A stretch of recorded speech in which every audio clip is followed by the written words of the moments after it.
గుడ్ల నుండి బయటపడి మల్బరీ ఆకును తిని మన మోహక దారముతో గూడు చేసి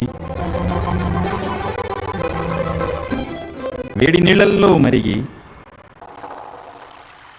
సుందర పట్టుగా మారి మానవ జాతి సౌందర్య ఘనతలను పెంచి అందరి మన్ననలు పొందే ఓ పట్టుప నీకు మానం.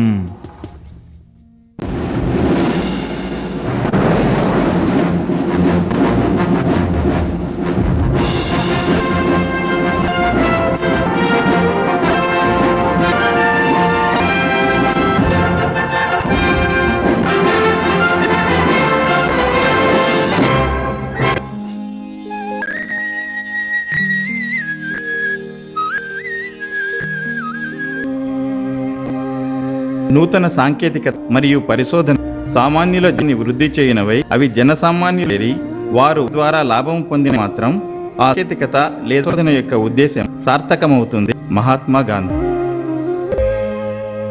ఒక నూతన శోధన పరిశోధన నుండి జనశీలను చేరడానికి తీసుకున్న సమయం దేశ ప్రగతికి కొల. Thomas Edison. ప్రపంచీకరణ ప్రపంచంలో అయ్యే సాంకేతిక పరిజ్ఞానం భారతదేశ గ్రామీణ ప్రాంతాలను చేరినప్పుడే వారు అంతర్జాతీయంగా పోటీని ఇవ్వగలరు. అప్పుడు మాత్రం దేశం ప్రపంచ యొక్క లాభాన్ని పొందగలరు. డాక్టర్ మన్మోహన్ సింగ్.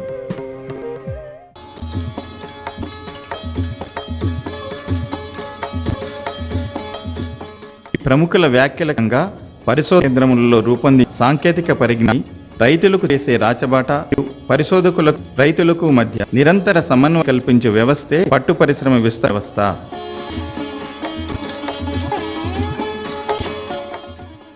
నేడు దేశము ప్రపంచంలో పట్టు ఉత్పాదనలో గమనం పొంది జాతీయ విపణిలో పట్టు ఉత్పాదించు బల దేశాలకు పోటీ శక్తి కలిగి ఉండడం ముఖ్య కారణం పట్టు పరిశ్రమలో జరిగిన పరిశోధన మరియు వాటి అనే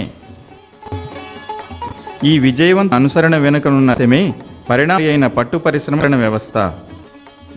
పట్టు రైతులకు కావాల్సిన సాంకేతిక పరిజ్ఞానం రూపొందించడానికి మరియు పట్టు పరిశ్రమలో శిక్షణనిచ్చే ఉద్దేశంతో 1962 సంవత్సరంలో చెన్నపల్లిలో కేంద్ర పట్టు బోధన మరియు శిక్షణ సంస్థను స్థాపించారు. తర్వాత 1965 సంవత్సరంలో సంస్థను మైసూరుకు పెంచారు. ఇటువంటి పరిశోధన సంస్థలు పరిశోధన మరియు సాంకేతిక పరిజ్ఞానాల పుట్టి నుండి ఇక్కడ వచ్చిన సాంకేతిక పరిజ్ఞానాన్ని సంపూర్ణంలో విజయవంతంగా రైతులకు చేరవేయగల ఒక వ్యవస్థ అవసరమైన ఉంది. పట్టు పరిశ్రమ వ్యవస్థ.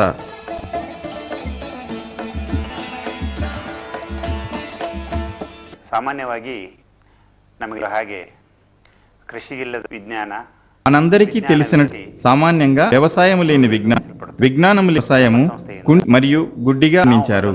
అందుకై మేము అందించిన అనేక విషయాలను రైతులకు చేరవేయడానికి వివిధ కార్యక్రమ రూపకల్పన చేశాము.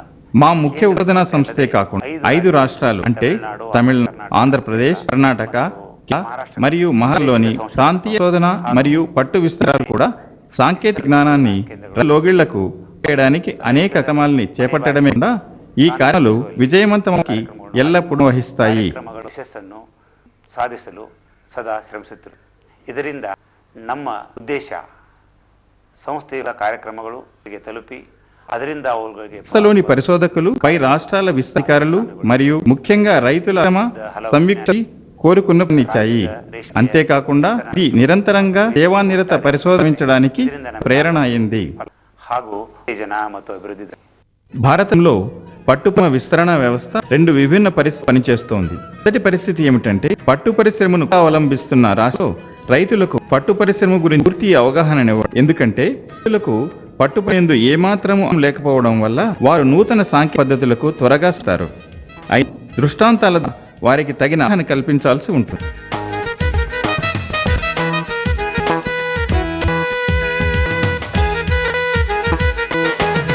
పరిస్థితి సాంప్రదాయకంగా పట్టుదించు ప్రాంతాలకు సంచి ఉండి రైలు పట్టు పరిస్థితి గురించి మంచి పరిజ్ఞానం ఉండడం వల్ల వితరణ సేవలు అవసరాలకు అనుగుణంగా నిర్దిష్ట విషయం పరిమితమై ఉంటాయి. ఈ అనుభవం కలిగిన నూతన సాంకేతిక పరిశోధనాంశాలు అంతగా స్వాగతరు. వీరు తరతరాలుగా సంపర్క పద్ధతులను పాటించడం వల్ల వారి నూతన సాంకేతిక పద్ధతులను పాటింపజే గొప్ప సవాలే.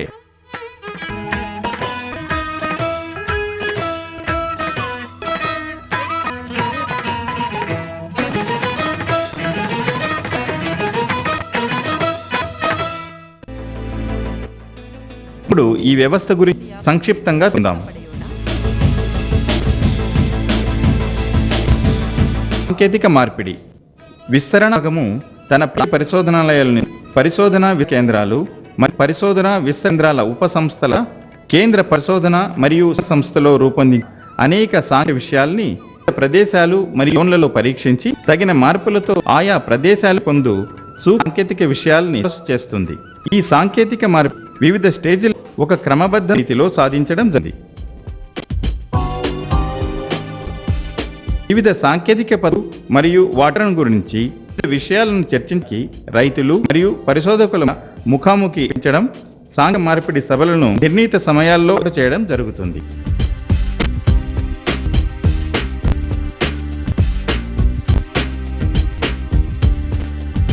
ఈ విధంగా సాంకేతిక జరిగిన సాంకేతిక పద్ధతుల్ని పట్టు పరిశ్రమ శాఖ వారి సాంకేతిక కేంద్రాల ద్వారా అనాదరణ పొందేట్లు చేస్తారు.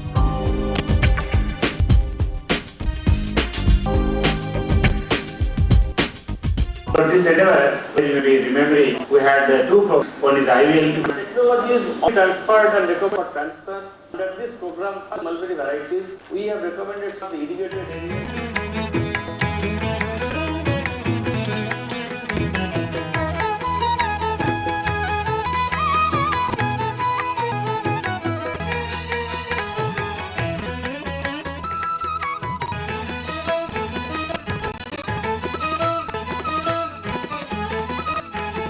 రైతు సలహా కేంద్రం.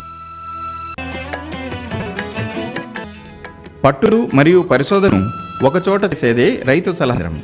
రైతు దాఖలు చేసుకున్న తర్వాత ఈ కేంద్రము సాంకేతిక ప్రదర్శన వారి ప్రవాసాన్ని ఏర్పాటు చేయడమే కాక నూతన సాంకేతికతల గురించి కావలసిన సమాచారాన్ని అందిస్తుంది.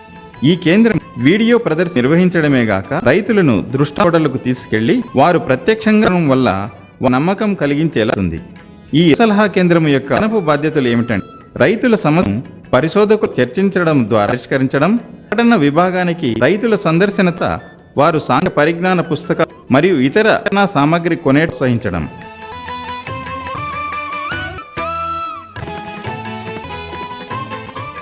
సంబంధించిన సాంకేతిక పద్ధతి అనుసరించడం వల్ల తగిన పరిణామాలు లాభాల గురించి రైతుల ప్రతిక్రియను వివరించడానికి ఏట్లు విషయకరణ నమూనాలను రైతులకు ఇవ్వడం మరి. ఈ కేంద్రం మహిళా రైతులను విశేష క్రమాలు నిర్వహించి మహిళలు పట్టురమను అవలంబించడానికి ప్రోత్సహిస్తుంది.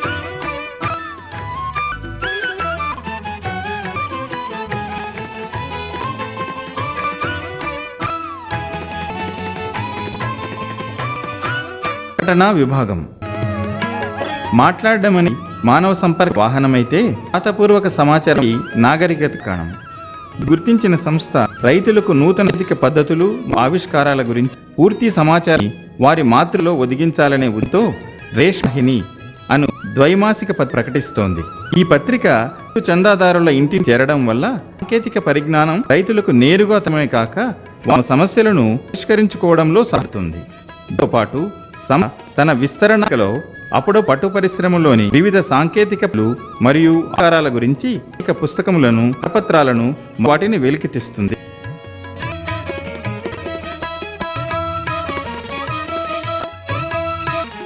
పరిశోధన సంస్థ మరియు గ్రామాలను జోడించే కార్యక్రమం. శాస్త్రలు, విస్తరణలు మరియు రైతుని ఒకే చోచి సాంకేతికతల్ని త్వరితగతినకు చేర్చే ముఖ్యంతో ఈ కార్యం రూపొందించబడి భారతీయ వ్యవసాయ మరియు వ్యవసాయ శాఖలు కూడా ఈ విధానాన్ని అనుసరించాయి. రైతుల సమస్యల్ని గురించి తగిన పరిహారాన్ని కనుగొని అంచెట్లు చేయడం ఈ క్రమ ఉద్దేశం. ఈ కార్యక్రమం జనాదరణ వేరువేరు దశ అనుసరించబడుతోంది.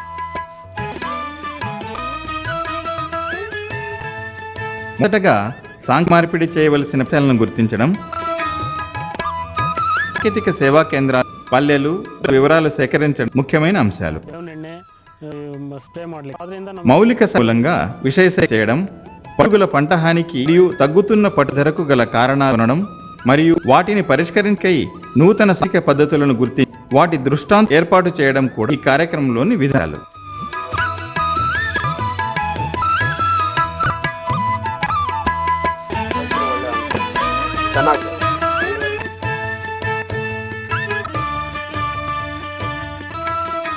WLPನಲ್ಲಿ 4 TSCಗಳನ್ನು ತಗೊಂಡಿದ್ದೀವಿ.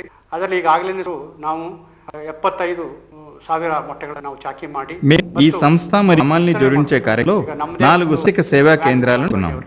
ఈ క్రమంలో ఇప్పుడు సుమారు 75 పట్టుగుడ్లను చాకీ చేసి మా వ్యాన్ ద్వారా చాకీ పురుగులను చేరవేశాము.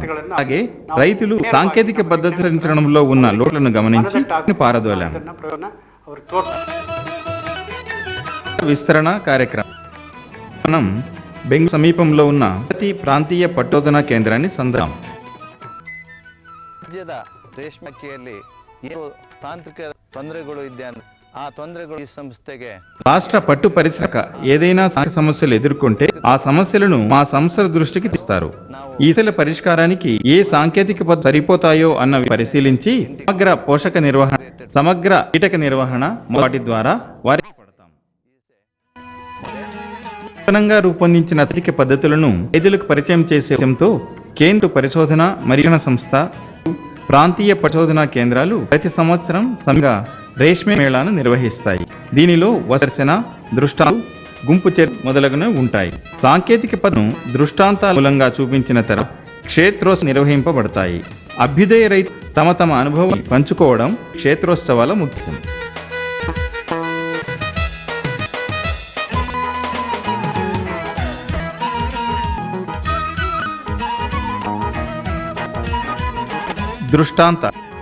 దృష్టాలు చూసుకో చేర్చుకో అనే తత్వం ఆధారపడి రైతుల అవగాహనను పెంపొందడానికి ఉపయోగపడతాయి. కాబట్టి సాంకేతిక మార్పిడిలో దృష్టాంతాలు ప్రముఖ పాత్ర పోషిస్తాయి.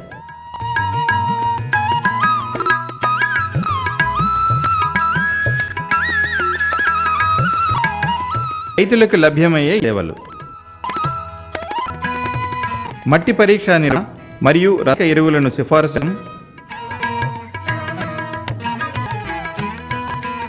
మల్కడ్డి, రసాయన రేరింగ్ పరీక్ష మొదలగు వాటి చాకుల పెంపకం, తగిన మార్గదర్శనంలో చాకీ పురుగుపిణి, పట్టు రైతులకు సలహాలు సూచనలు,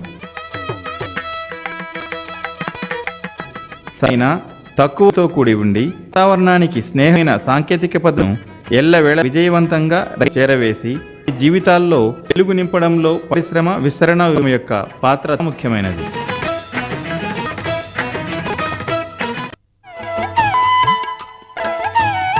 ఈ విస్తరణ క్రమాలు ఎలాంటి ఫలితాలనిచ్చాయో క్రింది గణాంకముల ద్వారా వస్తుంది. గత సంవత్సరాల్లో ఒకరికి 340 కేజీలు ఉన్న పట్టు ఉత్పాదకత 568 కేజీలు పెరిగింది. అందుగా పట్టు ఉత్పత్తి 1 ఎకరం 36 కేజీల నుండి 61 కేజీలు తగ్గడం, 10.8 తగ్గడం జరిగింది. సూర్యకిరణాలు పౌరశక్తిని ఎలాగైతే సమస్త జీవులకు చేరవేసి వాటికి జీవ చైతన్యం నింపుతాయో అలాగే పరిశోధనలో జనించు సాంకేతిక పరిజ్ఞానాన్ని విస్తరణ కార్యక్రమాలు లక్షలాది పట్టుకు చేరవేసి సామాజిక మరియు ఆర్థిక పరిస్థితులను మెరుగుపరిచి స్వావన సాధించి దేశ ప్రగతికి దోహదపడే ఈ పట్టు విస్తరణ వ్యవస్థ.